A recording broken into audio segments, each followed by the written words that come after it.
Hello, everybody, and welcome back to the In Full Swing podcast with Conor McGilligan. And we have a very special, a very funny guest in Rob Mulholland today. And I'm absolutely ecstatic to have him on the channel. And today we're going to be giving you guys the Premier League predictions for Leeds United's first campaign in the Premier League. In how long, Rob? It's too long, isn't it? 16 years. 16 years. I was a young, hairless man back then. I was I'm still there, mate. I know, exactly. Yeah, I used to look like you when we were last in the Premier League. And now look at me now. Look at what 16 years of Championship and League One football does to you. Oh, God. But yeah, it is, that's it. And we've been through some tough times, haven't we, Rob? I think I'm still delirious, to be quite frank. But it's... I still don't quite believe it. I'm still in a bit of a state of shock watching Leeds United sign internationals. And not for, no disrespect to Jerry Alioski, but, I expect us to sign, Macedonian internationals, but we're getting, Spain's number 9 German centre-backs. What's happening? Yeah, it is mental, mate. And potentially, we don't know when this is out. We could have even touch wood, smashed our transfer record again. Who knows? I know. I can't say I've ever watched Rodrigo de Paul play football. I've never watched the full match that he's played in, but I will tell you this, from watching his YouTube highlights, he's the best player in the world and we need to sign him immediately. Exactly. He's definitely better than David Silva already. Yeah, exactly. Yeah. Get the statue built now. But yeah, mate. So we're going to start from 20th place. If there are any opposition fans on here, please don't get triggered by this. Me and Rob are just coming at it from a Leeds bias perspective. So yeah, I kind of hope they do. I couldn't care less. If you want to comment how much you're upset, I will very much enjoy reading those. We'll stick. If you just want to give him some more abuse, we'll stick his link in the description below. But yeah, mate. We'll do a little bit of a bracket. So we'll start from sort of 20th to 15th. Sure. So. Who have you got in your... Well, I'll tell you what, straight away, we'll go with the bottom 3. Who's your bottom 3 from 18th to 20th? Right, well, I think dead last on my list, I've got Fulham. I've got Fulham coming straight back down, dead last, looked awful. They weren't good this season, were they? They didn't look a great side. They were just a bit patchy, and they got very lucky. They weren't as good as Brentford, definitely. And their squad's imbalanced. I think they've got a lot of mercenaries. Their manager's not very good. I don't rate Scott Parker as a manager at all. I don't think Fulham's fans did. There was talks of sacking him before he snuck up. So, yeah, I think they're in an awful position. I think they're a badly run club in general. And, and I don't think anyone will care if they go down as well. It's who cares about Fulham? It's just, they're such a nothing club. We're going to get in trouble here, aren't we? But, yeah, to be honest, mate, I would say, I've got them in my bottom 3. I've got, to be honest, mate, with Fulham, I think I can't. They've not done much recruitment. I think they've signed Harrison Reed, which is a good signing, but it's not on the same levels as Rodrigo and co, is it? This is it. Harrison Reed's a sort of player you're like, oh, that's all right. Yeah, that's decent. But he's not he's not super exciting. He's not like the player that's going to save your season. He's not the player that's going to drive on, and take over the Premier League, is he? He's a solid addition, but nothing more than that. Yeah, I've gone with 20th, mate, and I think we're probably going to interlink here, but I've gone with West Brom. I mean, today they were going on about, I think, Grady Diangana, who's a good player, but I think they were talking about putting 16 million into Carlin Grant, and I'm like, these signings are not going to keep you up at all. No, and this is the craziness, and that's why it's so crazy we got Robin Koch for so little, that quality of signing. But yeah, it's again another uninspiring signing. I totally agree. I've got them 18th on my list. I think. Then. Yeah, still solidly in the bottom 3. The West Brom are the kind of club who might sneak staying up. That's what they kind of have done historically. They're one of those scrappy clubs, but yeah, they just sort of lack a bit of ambition, don't they? They're very much that yo-yo club. They're not looking to storm the league, so they'll either be 18th or 17th. I can't really see them getting above there, to be honest. 17th will be a miracle for them. So who's sandwiched in your 18th then? So you've got... I think this one's controversial, and I'm going to get a lot of hate for this. I've gone 19th, Sheffield United. Oh, I know. It's a big shout. Is that second season syndrome then? Second season syndrome, yeah. Exactly. Second season syndrome. And the thing with Sheffield United was their system is unusual, and so people didn't really know how to handle them at first, didn't they? Like what's Basham doing here? He's meant to be a centre back. But it's what happened with like Stoke when they had like Rory Delap. Eventually, people figure out how to deal with that weird threat, and I think that might happen to Sheff. I could be totally wrong on them because they vastly overperformed last season. But I think you can only overperform for so long, and I would say without that sort of momentum of coming up, second season syndrome. I know it's a big shout, this one. I don't know if a lot of people will agree with me, but yeah, I've gone Sheff. Yeah, as I say, guys, if you do agree or disagree with Rob or you, any of our decisions, whack it in the comment section below. But I've gone with a bit of a controversial one as well. Oh yeah, I've gone 20th West Brom, 19th Fulham, and to make up the bottom three, I've gone 18th. The Toon Army, Newcastle. That's even more controversial than mine. I just think this is no disrespect as well to any Newcastle fans if you are watching. I don't think since they've been in the Premier League for this second sort of campaign, they've really built from that Championship squad. They've still got Richie, they've still got Shelby, they've still got Lascelles, they've still got Carl Darlow, and it's just a bit like you take Saint-Maximin out of that team. Yeah. And, they lost. Obviously, we can't take much from pre-season games because we got stuffed by Stoke. Yeah, let's not talk about them. but Borough beat them 5-1 yesterday. And Borough are bad as well. That's Neil Warnock's Borough. When a Neil Warnock team is scoring 5 against you, you've got real issues, innit? That's it, mate. So I think this is going to be the end point for Newcastle. I could see it happening. I know what you mean. Because, I think Newcastle fans will be the first to say they've not had the right investment over the years. I've always had a soft spot for Newcastle, to be honest with you. I grew up with Tyne Tees TV, where I lived in Yorkshire. Like, we just got Tyne Tees rather than Yorkshire Telly. So, I was always watching them. And, they're a great club with an amazing fan base. And, St James's Park's a great stadium, all that. But obviously, they are horribly run by an awful, awful prick. And that's the big problem, isn't it? Exactly, and obviously with the takeover not happening, them not getting that investment, I've got them staying up. Not ripping up trees certainly, but I can see your logic behind it, and it could well happen. Like, it doesn't take much for them to slip down into that mix at all. Because is there a worse striker in the Premier League than Joe Wellington? Yeah, I mean it's not great, is it? One goal. You wouldn't swap him for Patrick Bamford, would you? No, not at all. Yeah. I mean, we've got to see Bamford's campaign yet, Rob. So let's hold fire with that one, mate. No, I'm a big defender of Patrick Bamford. I think he's brilliant. Joe Wellington's dirt, and it was a classic thing of Mike Ashley signing the player he wanted rather than what the manager wanted. And obviously, Mike Ashley is very good at running awful, evil businesses full of slave labour, but he's not very good at picking footballers. So that's it. Yeah, they could be in trouble. I think it's a really good point with what you say as well about Bamford. I think he has proved a lot of people wrong, including myself. I wasn't a fan of him, but I mean that latter half of the campaign, I thought he really showed a different side to his game. Real leader. Yeah. And no one in that squad worked harder than Patrick Bamford last season. And obviously, he missed a few absolute howlers. But that's the sort of thing that, it happens to strikers, and his work rate and his effort and his leading by example, I think, was incredible. And fair play to him. No one earned it as much as him. So good on you, Paddy. Basically, if Newcastle had Bamford, they'd be in the Champions League. By a mile, yeah, they'd win the World Cup somehow. All right, mate. So let's go from what should we do? Should we do from sort of 10th to 17th, or what? How do you reckon we should do it? I don't mind, mate. Whichever you want. I haven't written numbers down, so let's go up the league because I'll have to count to find where 10 is. Otherwise.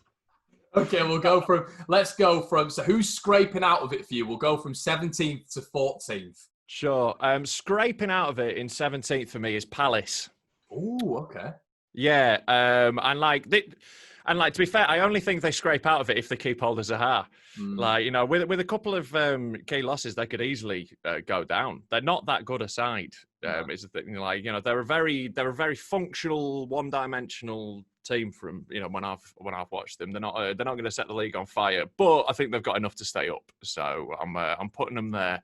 We'll give the extra support of their flag waving drum bashers. Give them an extra point to keep them up. Yeah, with them not being there. Yeah. But yeah, I've gone with 17th. I've gone with the London counterparts. I've gone with the Irons. I've gone with West Ham.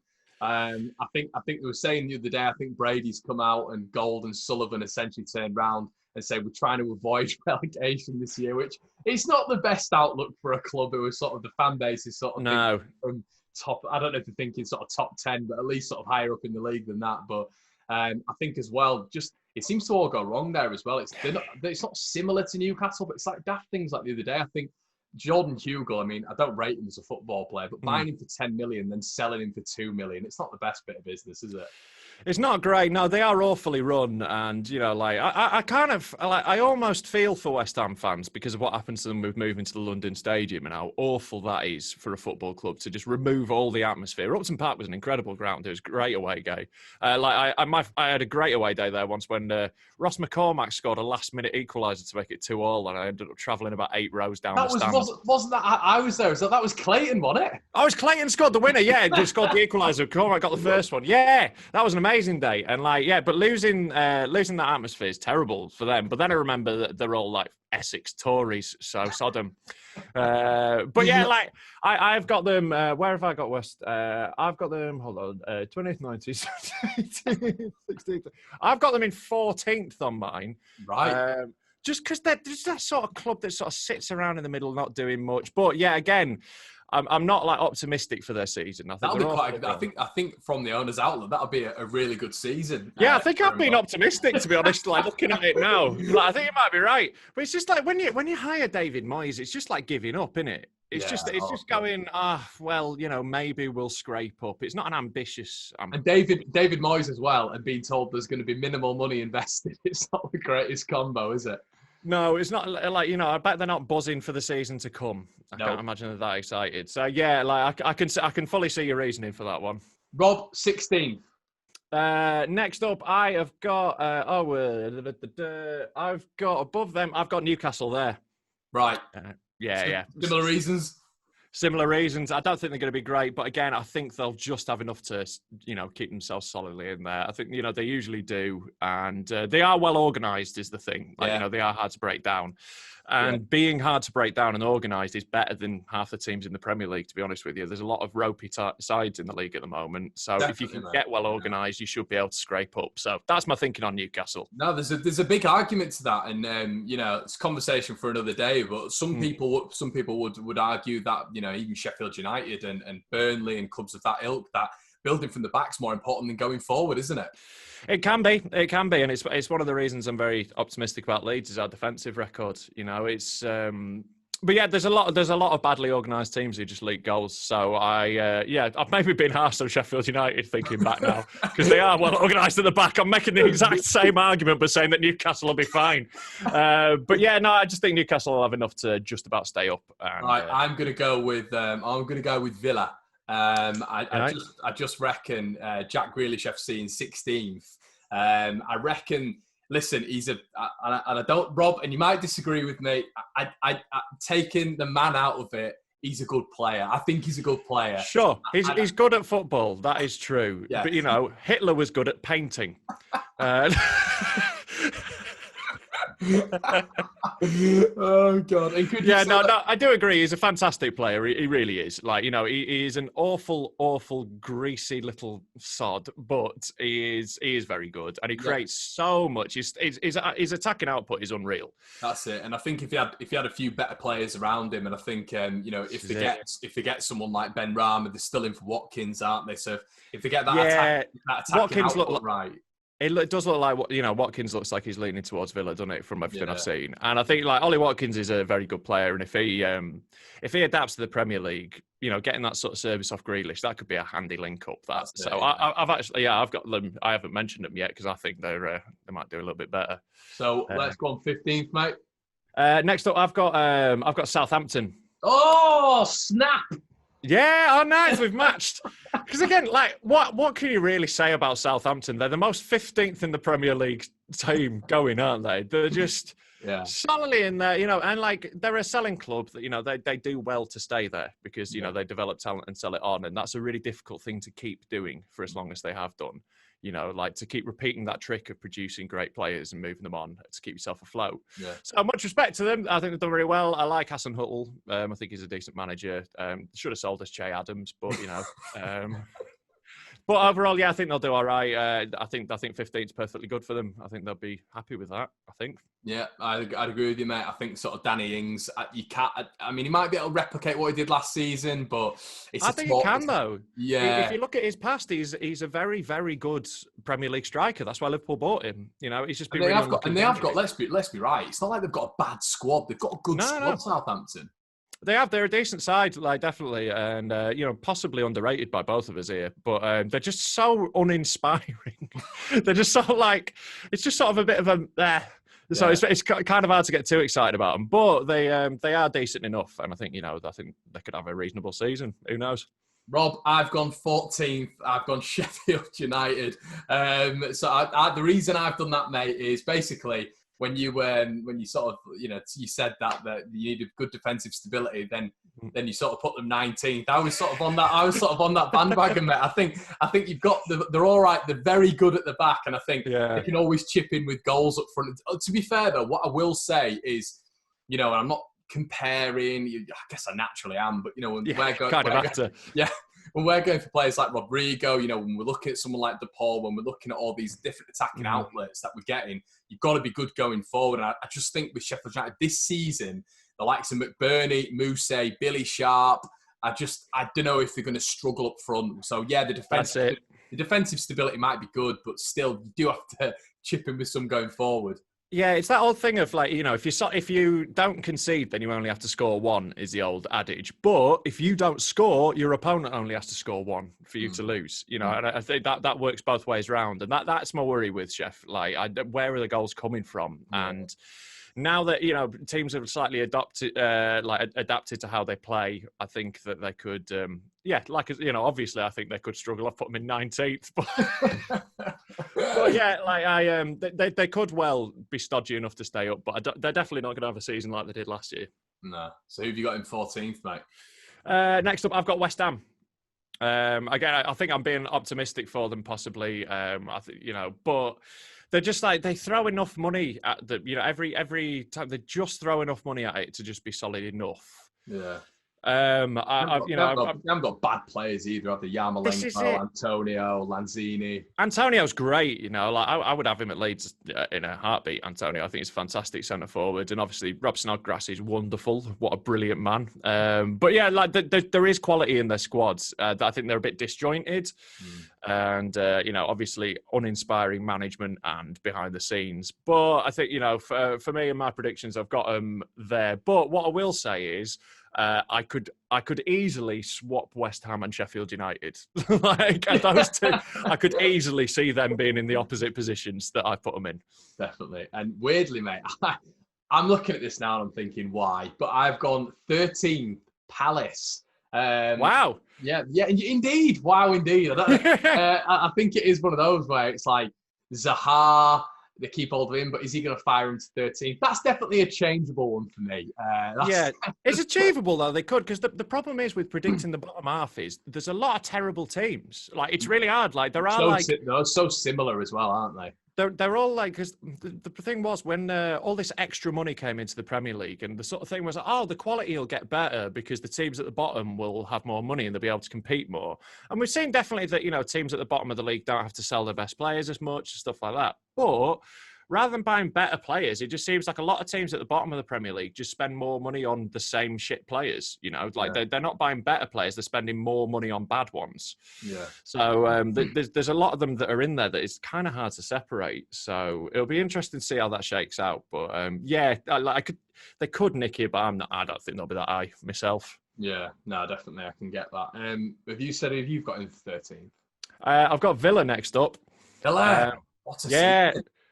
Yeah, I know. I think that would be a very, very good season for them. But like the thing is, they after scraping up last time, I think they'll build on that. I think Dean Smith's a good manager. They're a massive club, and you know they've got decent resources. If they just spend them a little bit better, then I think they could, you know, start kicking on and establish themselves fully in the middle of the table.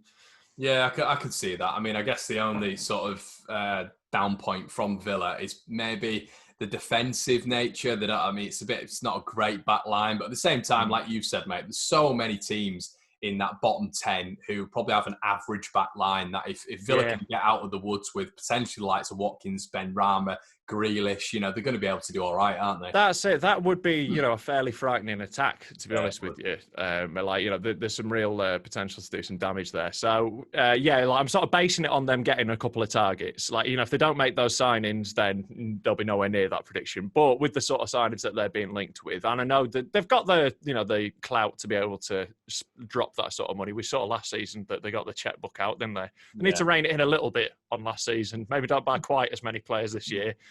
But I think they'll have a decent season. I think they'd consider that a very decent season. 12th, Rob. Next up, I've gone Brighton. Oh, another snap.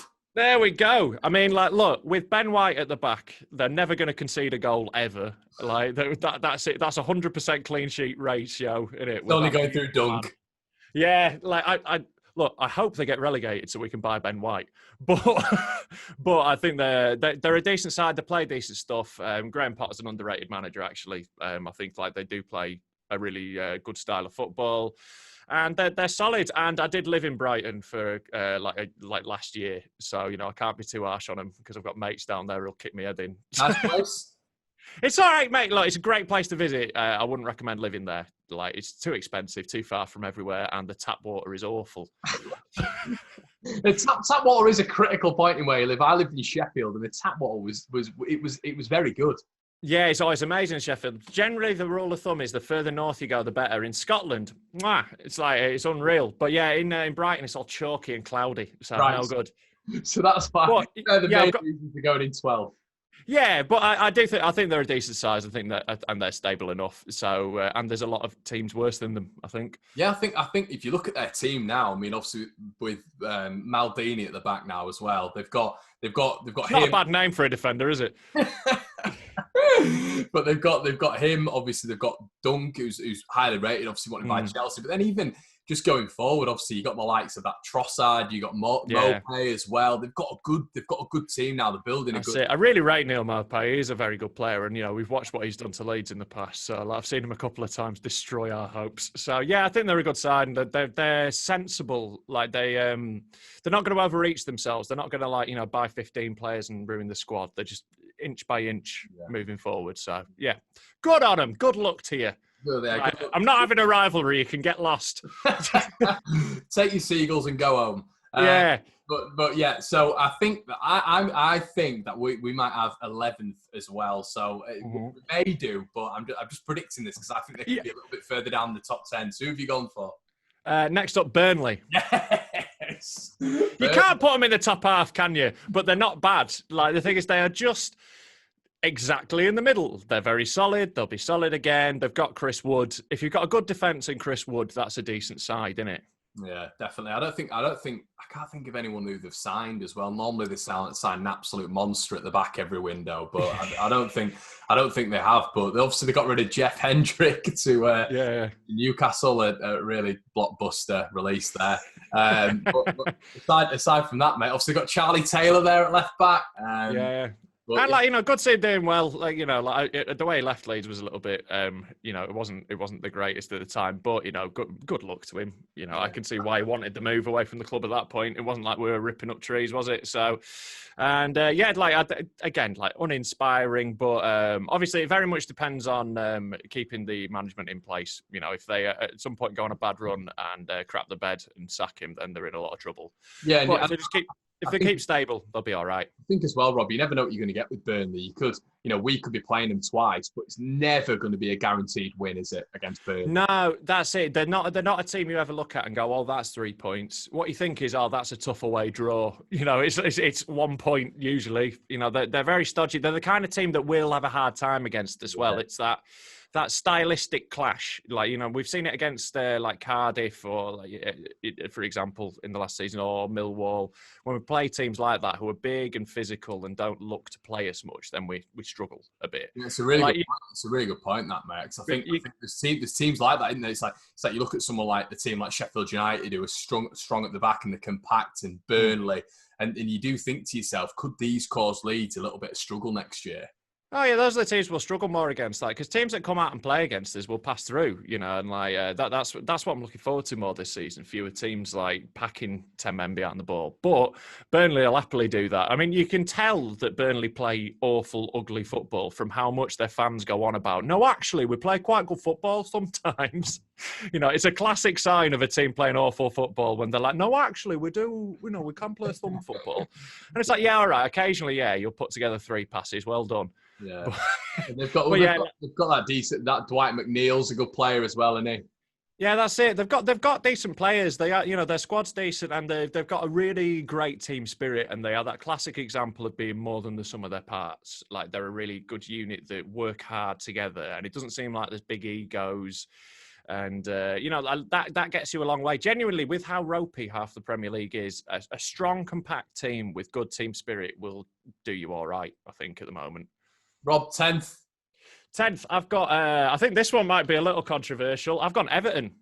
Ooh, so even after apparently the signings of Allen from Napoli, James Rodriguez, apparently Decore coming in as well. 10th. Do not care. 10th, right? I genuinely, I have justification for this, right? I think James Rodriguez is not a good signing. Like he looks like a good signing on surface, but there's a reason he's not been played at any of his clubs. There's a reason he's never going in the teams. It's because he doesn't work hard and because he unbalances teams and he doesn't produce as much as he needs to as a top-class playmaker. And Goodison Park is where playmakers go to die, innit?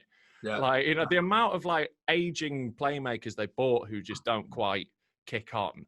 And I think Ancelotti, look, I've got a lot of respect for Ancelotti. He's won everything. He's been there and done that. But I think his time is past. I don't think he is a modern manager. And I think if you look at his previous clubs, the complaint from his ex-players is always the training wasn't intense enough. We weren't fit enough. And that is not how you can't play in the Premier League like that anymore. You just can't get away with not being at 100% intensity. We've moved on from a slower, more strolling style into this sort of like Liverpool-inspired blood and thunder style of football at the top end. And I don't think Everton are going to be able to mix it with that. So yeah, I'm calling it 10th. I'm going for it. I'm going to have some very angry blue scousers in the comments, but 10th. That's what I'm saying. No, but you make a lot of valid points, mate. Cams don't go there to prevail, do they? I mean, you look at Sigurdsson, Iwobi. It's just it never goes well. And I think once again it is a case of would you rather have, let's say if Rodrigo's playing in that cam. Yeah, he's 29 years old, as is James Rodriguez. But with Rodrigo, he's going to be working hard. He's got that finishing ability as well, and he's not going to cost you. He's not. I mean, everyone needs to be a defender now. Mate, how much a week is this guy going to be on as well, Rodriguez? Exactly. He's not going to come cheap, but he's a great marquee signing. I'm sure he'll shift some shirts and all that. But the problem is, he's one of those players that blew up at a World Cup, and Everton always sign them, don't they? And if you blow up over a major tournament, that's 6 games. It's not the same as like a league campaign. No. And we all remember that volley in the World Cup. But do you remember anything from him since then? No, not at all. No, you bang on it. So. Yeah, I would be slightly concerned about that. But the thing is, Everton their fan base are rightly annoyed by, their neighbours are world champions. It can't be great being an Everton fan at the moment. And I can just see the atmosphere turning very quickly if they don't start getting results. Yeah, definitely. Now, I've gone with Leeds United in 10th. You miserable pessimist. No, I think that's more than reasonable. Obviously, mate, if you offered me 17th right now, I'd take it. I think we'll have an incredible season. I think it's going to be there or thereabouts with Sheffield United's first season. I think there is probably going to be a point where maybe we get found out a little bit. I think that's naturally going to happen, but I don't think we're going to tear off. I don't think it's going to be one of those where we get found. I think we're going to go probably through maybe a barren spell of 6 or 7 games where we might drop a little bit. But aside from that, mate, I'm sure we've alluded to on our individual channels, but I think we'll have a really good season. We're going to get called deluded by all our other fans. This might come back and someone will clip it up and it'll bite me on the arse. But I think Oh, right, yeah. If you've not played against Leeds, you're going to find out quickly what it's like to play against Exactly. Leeds. They don't understand, like, the intensity of it. People are like, oh, but, like, Norwich play pretty football. Yeah, but they don't press like we do. They don't have the man-marking system at the back that we do. And, like, Bielsa ball is so much more complicated and so much more intense than how any other team plays. No team in the world plays like Leeds United under Bielsa. No one does. And they're not going to be able to handle it as easily as they think they are. And, like, look, right, I'm in the exact same boat as you. If Leeds do get promoted next season, I have got hours of footage of people can clip up to make me look like an idiot. I have been very, very vocally confident about this season. But yeah, I totally agree. I think we're going to surprise a lot of people. The quality that we've added has surprised me. I didn't think we'd be anywhere near this level of signing. You know, Kinnear was talking about the best of the Championship, and we're going out and getting the best of Europe. You know, it's totally it's a totally different level. So yeah, I think with those additions, with Marcelo Bielsa is, let's not forget, the greatest manager on earth, and like we're in a great position. I think 10th is. I've got us 9th for, you know, I've put us one above, but yeah, I think there or thereabouts. In my head, I think we fly up the league. We get a bit tired around Christmas like we normally do, and sort of sink down into the middle. But like that'd be an amazing season. And yeah, I think you're totally right in your assessment of it. I think we're going to surprise a lot of people, and yeah, just that pace. And I think, like, look, I'm not saying we're going to beat teams like Liverpool and City. Like, at some point, we'll probably get pasted 5-0 off someone. But I think opening day of the season, we might give them a shock, you know, because they're not going to be coming back with the intensity that we have. We've got this level of hunger and drive. When you've won everything, you can't have that level of hunger. You just can't. No, it's a good point. And this run that they've got at Anfield, mate, which is spanning over about 3 years now. I mean, someone's got it. Someone's got to end it. And I think, like you've said, I think it is. People just turn around, obviously, and they'll see the signings and they'll see the fact we've spent a bit of money, and they won't look at the long-term plan. We've invested so much money into youth, and that's been the basis, the foundation of a lot of our recruitment this summer. So it's not been about spunking 143 million like Villa did, or 104 million like Fulham did on the first team. It's been about meticulously picking out where we need to add bodies, and that's what we've done so well, and we've done it quickly. And I think what people need to understand is, you know, Rodrigo has only scored 4 goals, but it's not about Rodrigo scoring 4 goals. There is so much more into exactly why we know Rodrigo at Leeds is going to do so well. Exactly. He just seems like he's a Bamfordish type of player, but with more quality. You know, that's what we're looking for. And he links up. And, you know, it was only last season that he scored 4 goals. The 3 seasons before that, he was Valencia's top scorer 3 seasons in a row. You know, he can score goals. He had a bit of a dodgy season last year with a couple of injuries, but he's definitely adding loads of quality. And yeah, you must have seen some people going, "Oh, you're doing a Fulham. Oh, you're doing a Fulham, you're spending all this money," and it's so different. I've broken it down with I've got like a group chat with comedians where we all talk about football, and they're all slinging that at me. So I wrote this massive message where I broke down every transfer. I was like, here's why you're wrong, because, you know, 3 of the transfers are loan players that we've either made permanent or extended the loan, so they're already players we had. Then we've signed about 6 players for the under-23s. That's nothing to do with the first team. They might, a couple of them might well end up breaking into the first team squad. We know how Bielsa goes, but that's a separate issue. So we've actually only signed 2 players. Koch to replace Ben White, you know, who is not the team anymore. Rodrigo because we only have 1 centre forward, so we need another one.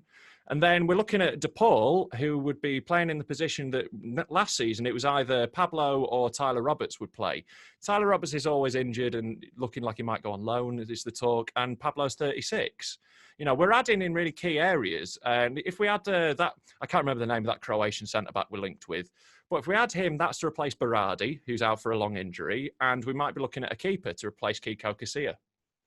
So these are all really sensible additions in areas where we're not making a big squad. We're not replacing 15 players like Villa and Fulham did. We're adding quality in key areas, and that's the best thing to do, surely.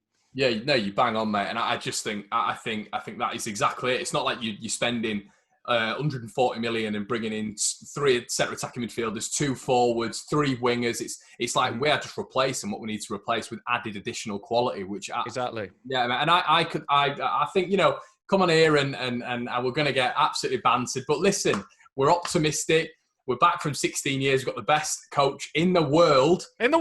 God himself. God himself. So yeah, and So anyway, mate, let's move on. I've gone in ninth. Leicester City, Kasabian FC. I've gone with them because I think it's. I think once again teams are finding Leicester out a little bit. They went through a bit of a barren spell last year. I don't think they're going to be getting anywhere near that sort of 6th, 7th. Obviously even towards 4 again. I don't think that's going to happen again. So I've gone with them in ninth. Yeah, I think that's totally fair. I've got them in 8th. I've got them just above that. I think Brendan Rodgers is a really good manager, and I think he kind of gets underrated because he's got a bit of a weird, greasy personality. But he is actually a very good manager. He's done really well where he's gone. But they do have the problem of, Vardy's not getting any younger, and he is so important to their attacking play, massively. Eventually, he's got to run out of legs. But, he's not yet, so we'll see. But, I think they'll be there or thereabouts. Top half, they're a good side still, but, not challenging, really. No, who have you gone for ninth, mate? Ninth. Ninth had Leeds. Leeds, yeah. Leeds in ninth. I think we'll be top half. And to be honest, I downgraded my own over-optimistic predictions. Third. No, I think, yeah.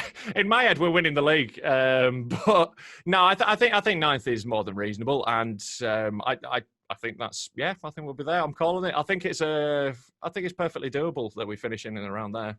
Yeah, so I'll go with 8th. 8th, I've gone Wolves. I just think with Wolves, I think, it's going to be one of those again where Wolves have established themselves. I think that's where I want Leeds to be. I think that's where Leeds want Leeds to be. I think they're the perfect club to base everything on. And how about we don't do a Villa? How about we don't do a Fulham? And people actually look at what Wolves did when they came up and they made a brilliant plan and look at the fact that we could do something like what Wolves have done.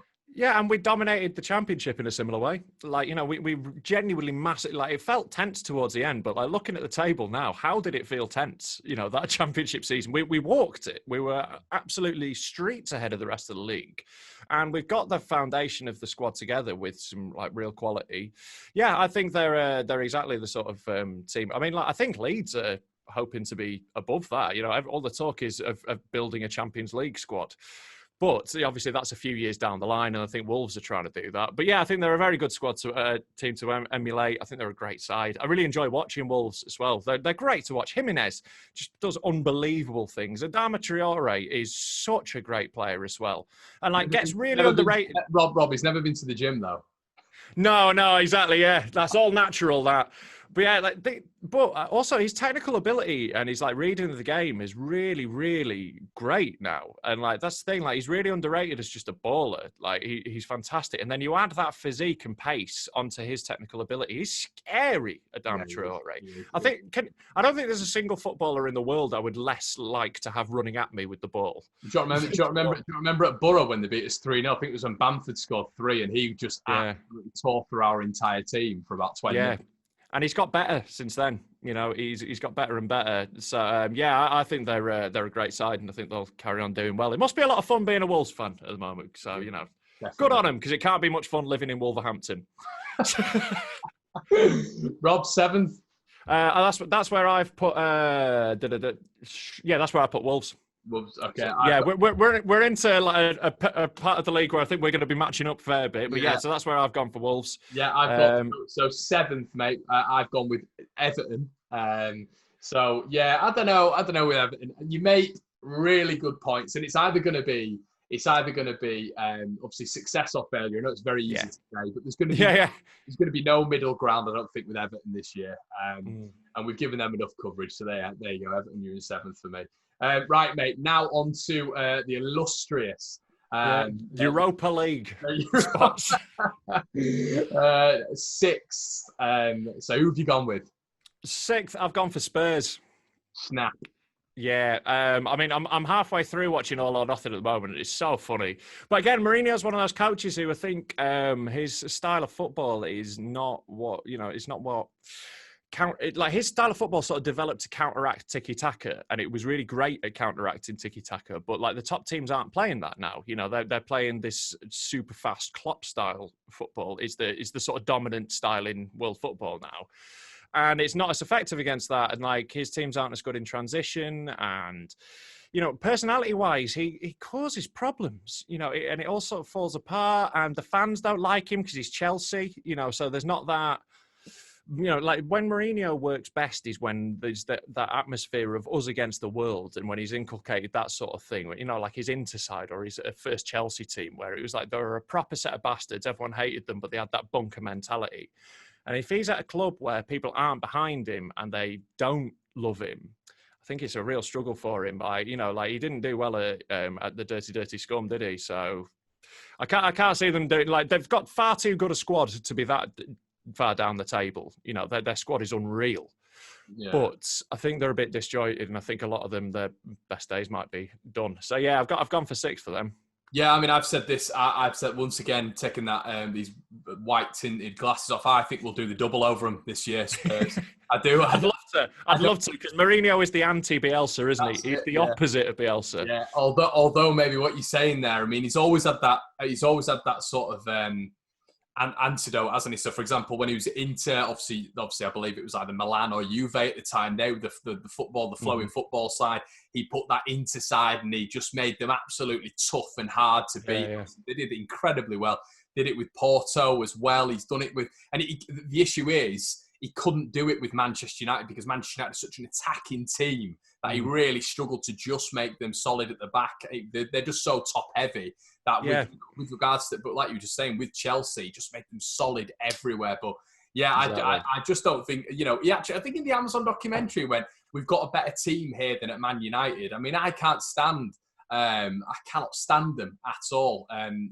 We don't refer to them as Man United. This is the first time I refer to, we call them in my house. Yeah. That's what you call them. But him being there, it just didn't work. And he turned around from the documentary and he said, I saw that. He said something like, "Oh, we've got a better team here at Spurs." What are you smoking, Jose? I think player for player, we're going through the squad. Like, he might be right, because obviously, United don't have a striker anywhere near the caliber of Harry Kane. Christian Eriksen would walk into the United team. Defensively, when he arrived at Spurs, like having Vertonghen and Alderweireld, like unreal at the back. So yeah, like there's a lot of talent in that squad, but who knows? I don't see it working, and I think it was too much of a 180 from Pochettino's style. I think it was too harsh. It was bringing in Clough after Reeve. It was that sort of thing, going for the opposite. And I think that's always a dodgy move to make, to be honest, for a club. And I'll kind of enjoy watching the wheels fall off it. I've got nothing against Spurs, to be honest with you, but loads against Mourinho. So very happy to see him fail again. Yeah, it's not having that projection of wonderful flowing football on the plan. Straight away for me with Mourinho, it's we need to win a trophy right now to appease our fan base, whatever that may be. So we're going to hire him right now. And they might well win the League Cup. Who knows? Yeah, they might win that Worthington Cup again.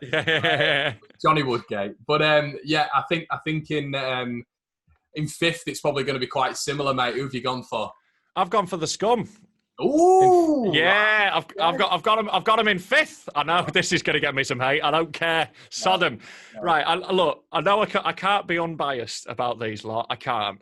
But I do have genuine reasons for this. I think Ole Gunnar Solskjaer is still out of his depth. And if he wasn't like a club legend, he would have been gone ages ago.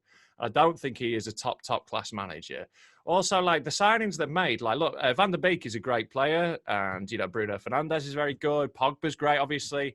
But those three are some midfield. Who's sitting? Who's controlling that midfield? I think you can just walk through that midfield. It's been the problem with Bruno, is that he's great passing between the lines, picking out a pass, but he loses the ball constantly and he doesn't track that well. And I think that midfield is just a bit of a soft touch.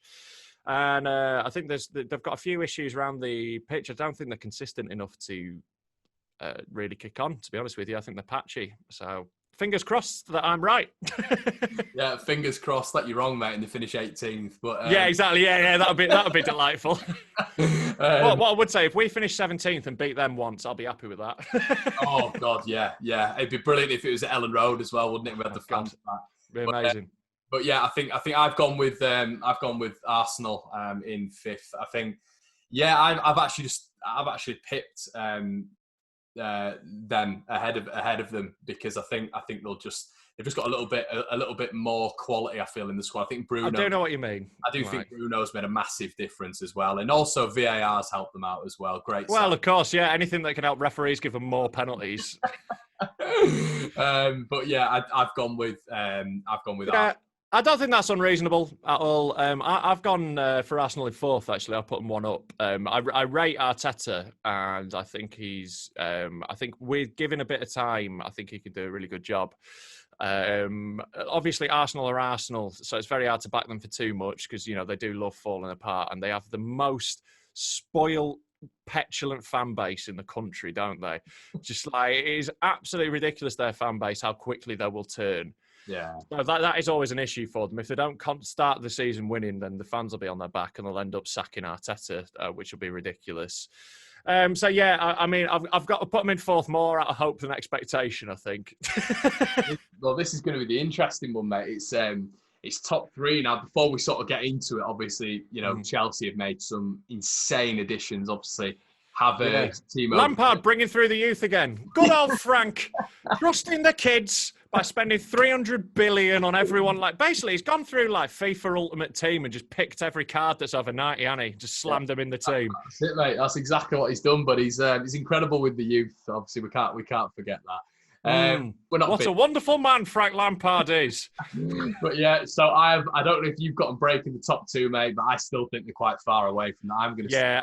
I think the top two are just so far ahead of anyone else. Like, they are so dominant, and the numbers they put out, and if you look at the underlying statistics underneath them, they are just streets ahead, and they've got quality in every position and more than one player of top quality in every position. And I think Chelsea are playing catch up, and Liverpool and City don't have to gel their squads together. Like, Chelsea have bought a load of really, really good players. Like, I'm not going to sit here and go like Ziviec ain't any good and Werner's rubbish. They're amazing players, but we've seen it before loads of times. Just signing loads of amazing players isn't a guarantee of success. And also, players take a while to settle in. They might be great players, but it might take them 6 months to settle in England. They've got to learn a new language. People forget the human side of being a footballer.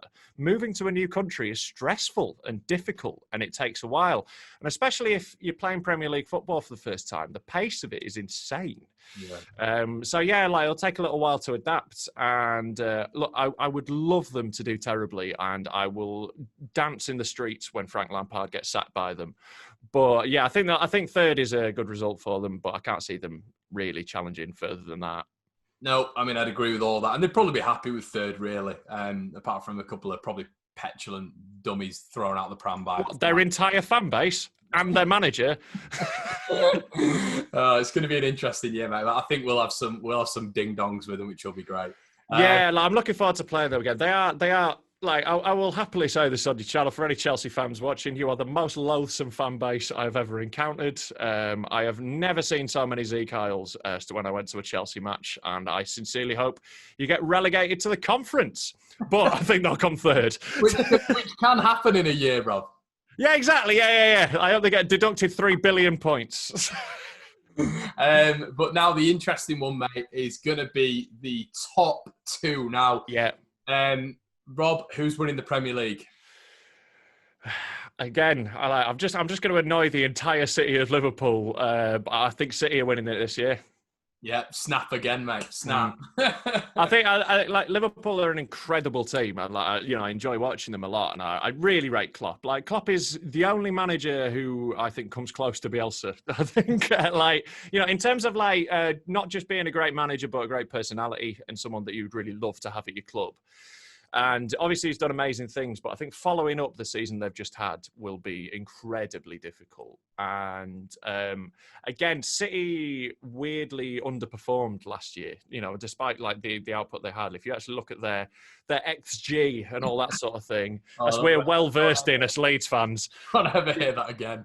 I know, but all those sort of things, they are exceptional and in every way. And with them, have they done the deal for Koulibaly yet? I think it's done, isn't it? City, I think it's 70 million, yeah. Yeah. So, obviously that was their big problem, was defensively. So if they slot Koulibaly in alongside Laporte, that's a great centre-back partnership. And then, obviously, there is every chance that Lionel Messi will be playing for them. And like, look, yeah, I forgot about which, that. Yeah, exactly. Like if there is literally only City, maybe PSG that he could go to if he leaves Barca. And look, I don't think Jonathan Wilson wrote a really great article in The Guardian. Actually, he's one of my favourite football writers. He's fantastic. But he wrote an article about why Messi isn't the solution to any problems at City. Their problem isn't like their attacking output, but there's not a team in the world he wouldn't improve. He might unbalance them is the only thing. We've seen the teams that he's been in not perform that great for a long time now. But obviously, you can't be upset if Leo Messi goes to your team. And if you do that with a solid defence, then I think that could be absolutely terrifying. Mate, it looks like that could happen as well. I don't know if it's some holdings group or he basically signs with this business and they pay for his transfer, 700 million or whatever, and then he has to go to the MLS, doesn't he, after 3 years or something like that? Yeah. Well, like if the Qatari royal family wants something to happen, it's going to happen, innit? So I think they'll just pick Liverpool to it. I think it will be them two, then a big gap, then everyone else again. I think in terms of quality, maybe Chelsea will close the gap a little bit. But yeah, I think City are going to have it this year. I think they're just very, very good, and like their depth is terrifying. And Rob, they've only added to that as well. It's like when we nicked, we got Rodrigo. I mean, they went and got Ferran Torres, who's apparently he's going to be one of the up and coming players. Exactly. Well, Koulibaly, obviously, if they manage to get Leo Messi, and I think the great thing about Liverpool is they've been able to revitalise. That's when City picked them to the title. Liverpool were arguably just better than them, but they just ran out. They didn't have the consistency at the start to make that overall output better. But if they're able to consistently just perform throughout the entire season, it's very easy to say. But Liverpool, I think sometimes with Liverpool, it's an injury genuinely to Van Dijk for 8-9 games. I think they're in big, big trouble. Yeah, because he does obviously they've got other great defenders, like they've got other great centre backs, but like Van Dijk's like leadership and organising at the back is something that you would massively miss. I mean, I sincerely hope he trips over the remote while he's going to the fridge in the next couple of days. So, but yeah, obviously, Liverpool are a really, really good side. They're one of the best sides the Premier League seen. I think like this Liverpool squad. So, I think they'll give it a good go, but I think City have enough this season. Like, my only worry would be with them signing Leo Messi and it not quite working because he doesn't press anymore and he doesn't run. Like, he strolls around. His attacking output is still ridiculous. Like, the amount of chances he creates is still mind-blowing. If you want to have your mind blown, look at the stats for La Liga last season. Because I was looking with Rodrigo, the amount of chances he created, and I think Rodrigo was like third or something with like 17. And then the second highest was Benzema with about 19.